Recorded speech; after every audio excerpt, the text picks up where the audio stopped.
Hey guys, tonight we step softly into a palace corridor where the lamps are dim and every sound seems to fold into silence. The banners above you stir as if brushed by a hand you cannot see, and in that hush, whispers once directed the fate of emperors. Not the clash of generals, not the endless scrolls of ministers, but the quiet power of ideas so unusual they could change the course of war. And here's the truth.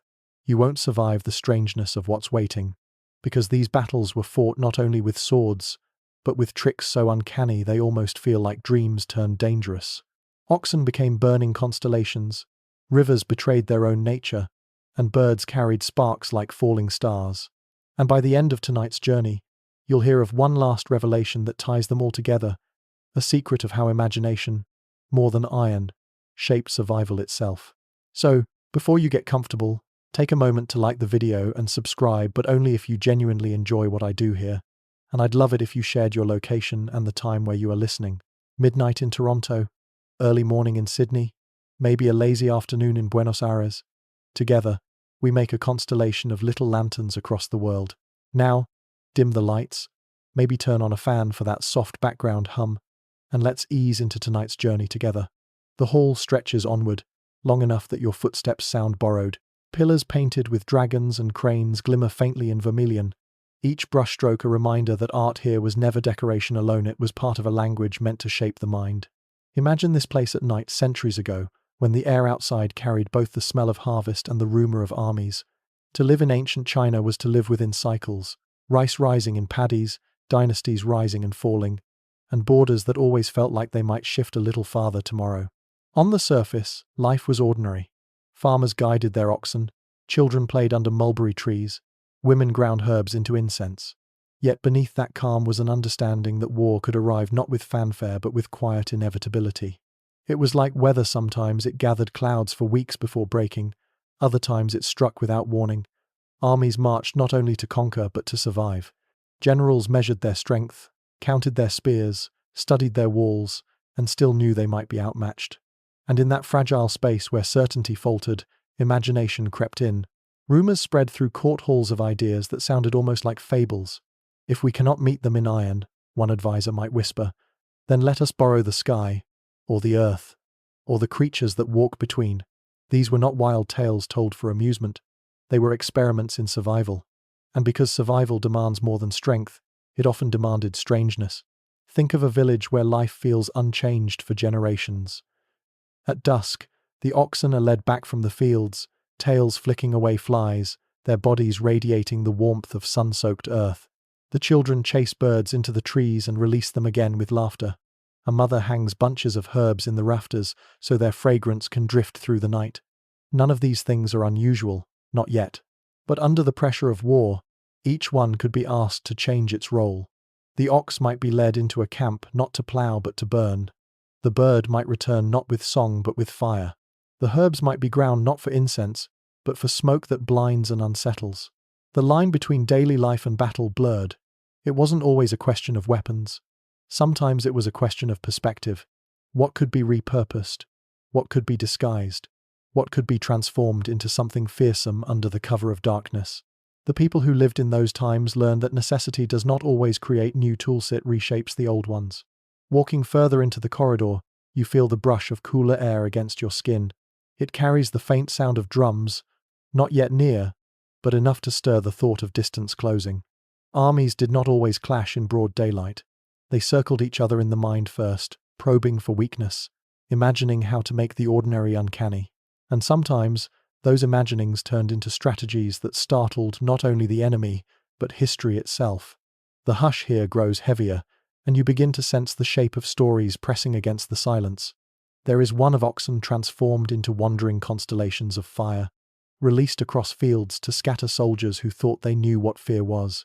Another of elephants, massive as mountains, coaxed into pressing against gates, their power awe-inspiring yet trembling at the sight of flame. Birds carrying embers through the night sky, turning rooftops into maps of falling stars. Jars of resin and herbs releasing veils of smoke that unthreaded the certainty of marching men. Rivers that betrayed their calm nature to carry chains of fire. Valleys that turned whispers into thunder. And walls that wore shadows like armor. Fooling eyes until dawn revealed the trick. You may feel the same curiosity that moved through courts and camps alike. What else could be bent, reshaped, borrowed from the world to hold back defeat? In these whispers lies a pattern when strength is not enough. The mind creates. And when the mind creates, it sometimes invents things that look less like war and more like dreams turned sideways. As we near the end of this long corridor, the lanterns grow dimmer. The silence is not empty but waiting, as though preparing to hand us the first of these tales. You can almost hear the soft shuffle of hooves beyond the door ahead, steady and patient, carrying with them the weight of fields and the promise of fire. Because the first story waiting for us tonight is not of generals or palaces, but of oxen creatures of labor transformed, for one night, into constellations of terror and awe. And remember, by the time we reach the final stretch of our journey, you'll see how all of these tales fit into a single truth about the power of human imagination. The plain is wide and dark, and the only light at first is the shimmer of moon on grass. Oxen stand in their enclosures, broad-backed, calm-eyed, their tails flicking at insects. To the farmer, they are the rhythm of life itself, ploughing furrows in spring, hauling harvest in autumn. Their patience was the soil from which survival grew. Yet tonight, the ordinary rhythm bends. Soldiers move among them with ropes and cloth, brushing horns with oil that glistens faintly like dew. Hands that once guided ploughs now prepare cords and kindling. A soft spark is coaxed to life and then smothered, hidden until the moment it must flare. The animals breathe evenly, unaware of what they carry. When the ropes loosen and gates swing open, the oxen wander forward as if guided only by stars. Yet now they are stars themselves, slow constellations drifting across the field, horns blazing, flanks shimmering in firelight. From the enemy camp, a sentry peers into the night and sees not beasts but omens. Fire moving with muscle, embers walking on four legs. Shields rise too late, ranks falter, voices crack. The soldiers trained to measure battle by formations and orders suddenly confront chaos that has no pattern. No sword is raised, but certainty itself begins to fracture. You and I watch from a distance, not with alarm but with fascination. The sight is less like war and more like a dream painted on the dark. The flames flicker as if alive, sometimes vanishing when the oxen turn, then flaring again, sudden as falling stars. The camp shudders. Some men run, others shout, and still others stand frozen, unable to decide whether to fight or flee. The animals do not charge in unison. They wander, scattering sparks and confusion alike. Their hooves beat no rhythm of drums, yet the sound is relentless in its unpredictability. To the villagers who later told the story, it was as if harvest companions had been reborn as messengers of heaven, terrible and beautiful in equal measure. Children whispered of trampled banners. Elders sighed at the cruelty of bending nature against itself. Yet, all agreed. For one night, oxen became comets burning across the earth. Impossible to command, impossible to ignore. The fire does not roar. It drifts. It wavers. It flickers in places where fire should never have been. Soldiers stumble, blinded less by heat than by disbelief. And in that disbelief, the defense cracks. An army does not always break under loss. Sometimes it breaks when the world refuses to behave by its rules. By dawn, the oxen are gone, strayed into hills. Some lay quiet in the fields. Some remembered only in the haze of smoke rising above trampled ground. The ashes cool, but their passage leaves more than embers. It leaves a lesson whispered from camp to camp. Even the humblest creature, pressed by human hands and imagination, can alter the fate of armies. We stand at the edge of the plain now, the silence returning slowly. The grass bends under morning light as though nothing had happened. Yet the echo of fire lingers, not in the ears but in the mind. You might feel the faint unease that comes with realizing how thin the boundary is between the familiar and the uncanny. A boundary so thin, in fact, that the next story waiting for us crosses it with giant creatures whose size alone could unsettle the ground, yet whose hearts could tremble at the smallest flame. Ahead, in the mist, a low rumble stirs. It is not thunder. It is the weight of mountains on the march. Elephants stepping forward into the chronicles of strange warfare. The ground beneath us seems to thrum, as though it already remembers the weight of giants. At first, the sound is subtle like a drum pressed against the earth, a slow heartbeat that grows heavier with every moment. Out of the haze emerge shapes taller than houses, their ears wide as banners, their trunks curling with quiet curiosity toward the night. Elephants, creatures of river valleys and warm forest shad, wandered into the designs of men, invited to stand before the gates of cities where stone walls once seemed unshakable. By torchlight, their eyes glowed not with rage but with gentleness, the patient glow of animals who had known rivers better than battle. They were not bred for anger. They carried within them the hush of forests, the memory of rain. Yet commanders, clever and desperate, found ways to coax them forward. Fruit was held aloft as a promise. Songs hummed in low tones became bridges of trust. Drums, set to steady rhythms, guided their steps like invisible reins. Every nudge forward was not an order, but a negotiation. A reassurance whispered into an ear, a familiar handler brushing a broad flank. Slowly, the giants agreed to move, not in fury, but in the calm momentum of rivers. Imagine standing on a city wall as these beings approached. The torch in your hand trembles. The bowstring feels suddenly thin. What arrow could pierce such mass? What spear could resist the push of a body that moved like a mountain given legs? Gates splintered not with sudden thunder, but with steady pressure, wood yielding as though bowing to inevitability. Behind the elephants came soldiers who walked in awe, sheltered in shadows of strength they themselves could never embody. And yet, even mountains have their cracks. Elephants carried with them a quiet fragility. They feared fire. The sight of flames or the scent of burning pitch unsettled them, their calm rhythm faltering, their steps hesitant. Commanders learned quickly. Torches must be veiled, cloths soaked in water, songs sung louder to soothe unease, for these giants could as easily scatter friends as foes if startled into panic. In the wrong hands, they became storms without direction. In the right hands, they were walking walls that tipped the balance of war. You and I draw close enough to feel their breath, warm and damp in the night air. The grass still clings to their hides, the scent of earth and water trailing behind them.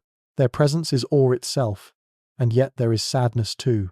They never asked to carry the burdens of men, to push against gates, to shatter walls. Still, history recorded their steps, and storytellers remembered them as shadows of mountains that once walked among armies. The drums fade now, their echoes receding into silence. The giants retreat into memory, leaving the field still and heavy with afterthought. But before the quiet can settle fully, something stirs above us. Against the moon's pale face, wings begin to flicker. Small silhouettes, released from cages, scatter into the sky. Their paths are uncertain, yet each carries with it a faint glow tied to its leg. Look upward for a moment. The night sky, usually a comfort, is about to be borrowed by men who believed even stars could be persuaded to fall. Birds once kept for song will soon become carriers of sparks, turning rooftops into constellations aflame. The air grows lighter as our gaze lifts, and the plain that once shook beneath the weight of giants is replaced by a trembling sky. At first it seems harmless, a few birds rising at dusk, their wings catching the pale glow of the moon. Farmers once released them as play, children once delighted in their flight. Yet tonight, their freedom carries a burden not their own. Tied to slender legs, or tucked gently against feathers, are embers coaxed into life, sparks pretending to be stars. The cages open one after another. Hands release what voices cannot command. The birds scatter upward in arcs, wings etching fleeting brushstrokes across the night. Their bodies flicker with faint light, tiny lanterns suspended in the sky. To those in the camp below, it is as if constellations had broken loose, no longer content to stay where they belong. At first comes curiosity, then unease, and finally dread, as one glowing speck dips and disappears onto the thatched roof of a storehouse. A pause then, a blossom of fire. Another follows, and then another, until rooftops flicker like fields of dry grass under summer heat. You and I stand apart, listening not to screams but to disbelief. Soldiers trained to fight steel with steel stumble at the sight of the sky itself rebelling. Arrows seem useless, shields irrelevant. How do you defend against the stars when they decide to fall? The birds wheel overhead, some embers dying mid-flight, others catching on rafters and haystacks. Confusion spreads faster than flame. Men shout contradictory orders, some racing to douse water, others frozen with eyes lifted upward. The camp becomes a painting of contradictions. Roofs ablaze while the ground remains quiet. Warriors restless while the animals they once feared oxen. Elephants are nowhere to be seen. Tonight, the danger comes not from hooves or trunks, but from wings, from the fragile creatures no one thought to fear. The irony is sharp. The smallest beings, once kept in wooden cages, now unlock panic in entire regiments. As dawn approaches, the birds are gone. Some return to nests empty of embers, others vanish into the hills, their role forgotten as instinct reclaims them. What remains is the acrid scent of ash and the hum of disbelief. For those who lived through it, the memory would linger long after the smoke cleared. They would speak of that night not as a simple raid, but as a moment when the sky itself bent to human will. Storytellers reshaped it into myth. They spoke of falling stars, omens carried on feathers, celestial warnings delivered to arrogant armies. In poems, the imagery endured birds, trailing sparks like fragments of constellations, drifting across parchment skies. What had been a tactic became a legend, the line between history and folklore blurred by the imagination of those who needed meaning in what they had witnessed. But the sky does not hold its secrets long. As the embers fade and the smoke thins, another veil begins to form not in the heavens, but on the ground, from jars filled with herbs and resins, a different kind of cloud rises. Not bright, not fiery, but grey and soft, meant not to destroy but to confuse. And as that haze drifts into our path, you may notice how the air itself feels heavier, as if preparing to betray certainty. The next story waiting for us is not of wings or fire, but of breath and smoke, of vision stolen and courage undone. The night thickens, not with flame, but with something gentler, something that slips rather than strikes. At first, it seems no different from the smoke of hearths or the incense curling in temple halls. Yet the jars opened here contain more than comfort. Resin from pine, oils pressed from seeds, powders of herbs gathered from mountains all are coaxed into embers until a slow grey veil unfurls. It drifts outward, quiet and steady, curling into shapes that bend and dissolve, as if painted by unseen brush. A soldier crouches low, sprinkling resin carefully onto coals. Another waves cloth to guide the cloud forward. The smoke does not roar. It drifts like a tide, rolling low across the ground until it brushes against boots and shields. At first, men cough softly, blinking against irritation. Then voices falter. Commands that once rang clear break into half sentences, swallowed by uncertainty. The haze thickens, and soon each soldier feels alone in a private fog, cut off from comrades only a few steps away. You and I move inside this curtain, not choking, only observing. What strikes us is the silence. The clang of steel fades, replaced by shuffles and hesitant murmurs. Shields lower because eyes sting too sharply to aim. Arrows remain unloosed because the enemy is no longer a shape but a blur. The discipline that holds an army together unthreads thread by thread, undone not by force but by obscurity. Imagine being a soldier caught in such a haze. You hear movement, but is it friend or foe? You sense shadows, but they shift and melt before you can grasp them. The mind, robbed of clarity, begins to invent terrors greater than reality. Fear blossoms not from what is seen, but from what cannot be seen. In that moment, smoke becomes more powerful than steel. It convinces without striking. It disarms without spilling blood. To us, drifting through memory, the scene feels dreamlike. Lanterns blur until they resemble moons hidden by clouds. Outlines soften, merging into one another. The battlefield itself becomes a mural, less solid ground than shifting ink washes on parchment. Courage falters because certainty dissolves, and even the strongest arm hesitates when it cannot be sure of its target. Eventually, the breeze shifts. The fog unravels in tatters, drifting upward into the indifferent sky. Soldiers blink, rub their eyes, and stare at one another as if waking from a dream. They count themselves, uncertain of how much time has passed or what they have lost. The jars are empty, the herbs spent, the smoke gone, yet the memory lingers. For some, it is humiliation. For others, a marvel at how air itself was borrowed as an ally. Later, philosophers would remember this not as mere trickery, but as a lesson. Truth itself can be blurred, perception as fragile as incense smoke. The haze was more than a tacticit, was a mirror held up to human certainty, showing how quickly it can dissolve. And as the last strands of smoke vanish into the night, we hear a different sound rising. Not coughs, not whispers, but the faint hiss of water against flame. Ahead lies a river, wide and calm under the moon, yet tonight it will betray its nature. Soon, we will watch water carry fire as though it were its chosen companion. The river lies before us now, wide and still, its surface painted with a silver path of moonlight. At first glance it feels eternal, untouchable, a boundary more reliable than walls of stone. To villagers, it was safety. To armies, it was strategy. Yet tonight the water itself will be persuaded to betray its calm. Along the bank, men bend low, binding reeds into rafts, layering straw and jars of oil upon the frames. No one raises a sword, no trumpet sounds. Only the quiet murmur of the current and the crackle of kindling being coaxed alive. From a distance, it might look like a festival, the kind where lanterns are set adrift in honor of ancestors. Entire families once sent flames across water, with whispered prayers, watching them drift into the dark. But this procession is different. These are not prayers. These are weapons disguised as offerings. Sparks catch, straw begins to glow, and soon the river wears a necklace of fire, drifting slowly forward on the current. You and I stand at the bank, listening. The hiss of oil against water mingles with the low sigh of reeds, surrendering to flame. The rafts move steadily, glowing islands sliding across the dark. To those in the watchtowers downstream, the sight must be bewildering. Fire approaching not from land, where soldiers might be expected, but from the water itself, which should have been an ally. Confusion spreads before the flames even arrive. For how can one fight an element that refuses its own nature? As the rafts draw close, their reflections multiply the fear. It seems as though the entire river has chosen sides, shimmering with molten light. Roofs catch, palisades burn, and shouts break the stillness. Soldiers rush, some with buckets, others with blades, none knowing where to strike. The flames drift where they will, indifferent to order, consuming without haste. The battlefield no longer obeys rules of ground or fortification. It now belongs to a current that has been turned into a conspirator. For us, walking quietly through memory, the moment feels uncanny rather than violent. The water seems to glow with its own will, as if the river itself had grown tired of patience.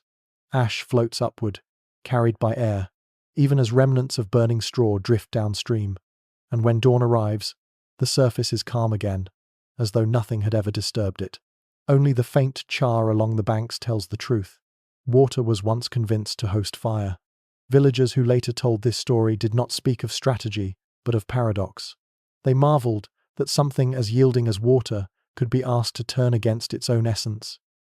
To them, it became a warning. Even what seems most constant can shift under pressure. And to philosophers, it was a metaphor, a reminder that the world itself is malleable when desperation presses hard enough. The river is still again, its silver path restored, but the silence it leaves is uneasy. Out of that silence, another sound rises softer at first, then swelling. Echoes. Far away, in a valley hemmed by stone, voices will multiply into thunder, and shadows will masquerade as legions. There, emptiness itself will become a weapon. The valley waits like an open mouth, its slopes rising high and dark against the sky, its hollows deep enough to swallow sound and return it changed. By day it would be quiet, only birds crossing overhead, and the sigh of wind combing the grass. But by night, when armies camped here, the valley became a partner in deception. A small force descended into its shadow, too few to face the enemy directly. Yet they carried torches, drums, and cunning. Fires were lit along the ridges, their light reflected in pools of still water, so that every flame appeared doubled. Drums beat in scattered rhythms, their echoes folding one upon another, until they sounded like thunder rolling endlessly between the slopes. Horns called and were answered, each one bouncing against the stone ribs of the valley, until the air itself seemed to tremble with phantom numbers. You and I pause within this hollow. Listening, a single drumbeat becomes many. One horn becomes a chorus, one torch becomes 100. To those watching from beyond the ridge, the valley must have seemed alive with giants. Shadows stretched long across stone, multiplied by firelight. Voices magnified until no one could measure how many men actually stood below. The imagination of the enemy did the rest. Fear did not need truth, it only needed suggestion. Imagine yourself as a soldier, on the far ridge, gripping a spear and peering into the dark. Every flicker of flame looks like a patrol, every echo like a column of marching feet. You sense thousands where only dozens move. You picture shapes that are not really there, and before a single arrow flies, the resolve to fight begins to falter. The valley itself has fought the battle for those who occupy it. To us, walking gently through memory, the effect feels theatrical. The night becomes a stage, the mountains its backdrop, fire and sound its props. No swords clash, no blood is spilled. Yet the balance of war shifts, because emptiness has been taught to perform. In that way, the valley is less a battlefield than an echo chamber, where fear becomes louder than truth. When dawn arrives, the truth shows itself plainly. A few torches smolder, a handful of men pace wearily, and the valley lies quiet again. But the enemy, already unnerved, withdraws in caution. They retreat not from force, but from shadows and sounds that never truly existed. And valleys were not the only places where illusion thrived. On distant walls, wooden dummies stood in armor, cloaks swayed by wind, and shadows walked when fires were kindled behind them. Fires lit in distant hills suggested vast armies where there were none. Bamboo groves whispered like troops on the march. The night was a theatre of tricks, and patience itself became a weapon. Now the echoes fade, leaving us in the first hush of morning. The stage clears, but the impression lingers, that shadows and emptiness can wear armor as convincingly as any soldier. And as the light of day spreads across the walls, another story takes hold, not of immediate trickery, but of memory, of how these uncanny inventions would outlive their battles and echo into legend. Because the last stretch of our journey is not about victories or defeats, but about legacy, the way these strange tactics were remembered long after the fires went cold. The morning light spills gently over the empty walls, and with it comes a realization that battles may end, but their inventions rarely vanish. They linger like incense, faint yet persistent, carried through memory, retold at firesides, etched into scrolls, and slowly transformed into legend. What was once a desperate tactic becomes a parable, and what was once an oddity becomes a symbol. The oxen that once pulled plows but wandered aflame across enemy lines became stories parents whispered to children. Some spoke with awe at the brilliance of turning patience into fire. Others spoke with sorrow, remembering that these humble creatures never asked to blaze like comets. Yet every retelling carried the same message. Even the simplest of beings could shift the balance of empires. The elephants too were remembered, not only for their thunderous power, but for their unease before fire. To later generations, they embodied paradox, mountains that walked yet trembled at sparks. Scholars wrote of them as metaphors that size alone cannot secure certainty, that true strength requires care. In poetry, they appeared as shadows of rivers and forests, half real, half dream, forever walking through human imagination. The birds, once tied with embers, grew wings in folklore. No longer remembered only as tools of war, they became omens in the sky, messengers of fate. To call a thought sent on wings carried echoes of those nights when stars seemed to fall sideways, roofs catching fire from creatures no larger than a child's palm. In poetry, they were remembered as fragments of constellations, carrying both wonder and unease. The smoke, brewed from herbs and resins, lingered differently. Philosophers saw in it more than confusion. They saw a mirror of life itself. How easily perception can blur, how quickly truth dissolves into uncertainty. The world is smoke, one poet wrote, shaped by breath and scattered by wind. The tactic became an allegory, teaching that clarity is rare and trust fragile. Even rivers and valleys, groves and walls, bore new meanings after those nights. The burning river became a warning that nature itself, once turned against its essence, can no longer be taken for granted. Valleys that echoed with phantom armies became places where travelers swore they still heard whispers long after.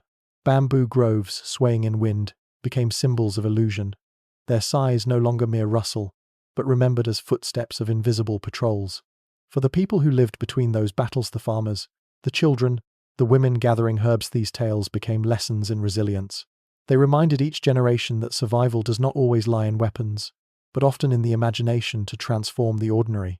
Around hearths, old men told stories of oxen and elephants, of birds and smoke, of rivers that burned and valleys that sang with echoes. And when they finished, they always sighed. Necessity can make the ordinary extraordinary, but it always leaves a mark. You and I pause here at the edge of legacy. The hush is no longer filled with fire, smoke, or echoes, but with reflection. These stories remind us that history is not measured only in victories or defeats, but in the strange shapes the human mind once carved into the night. And perhaps you sense it too, that we have not only walked through battles, but through mirrors of ourselves, learning how imagination can frighten, rescue, and endure. As incense curls upward in memory, the lantern corridor returns. We stand once again in its glow, each light a reminder of where we began. And now a question rests quietly for you to carry into your dreams. When you think of power, Do you imagine fear, or perhaps silence? Now the stories fade, and the night folds itself gently back into calm. The oxen return to their fields, no longer blazing constellations but steady companions to the plough. The elephants step back into forests, their shapes dissolving among trees where rain still falls. Birds rest quietly in their nests, free of burdens, their wings no longer carrying sparks. The smoke disperses, leaving the air clear and cool. Rivers flow again as silver paths beneath the moon, and valleys return to silence. Illusions dissolve with the dawn, leaving only the memory of how shadows once wore armor. Let your breathing match the rhythm of this return slow, steady, soft. Each inhale gathers the last fragments of these tales. Each exhale releases them into the hush. You have walked through a corridor of strangeness, through battles fought with more than steel, and now you have returned with the quiet truth that imagination, even when strange, can be a gentle companion. The lanterns dim overhead, one by one, until only the faintest glow remains. That glow is yours to carry, not as weight but as warmth, a reminder that stories can comfort as easily as they can startle. The echoes of drums are gone, replaced by the hum of the present moment, the hum of your own breath, the steady beat of your heart. If your eyes have not yet closed, let them drift now. If your thoughts still wander, let them soften, becoming as light as smoke that curls and vanishes. Sleep waits just beyond this corridor, ready to carry you gently through its gates. May your dreams be calm, your night untroubled, and your rest deep.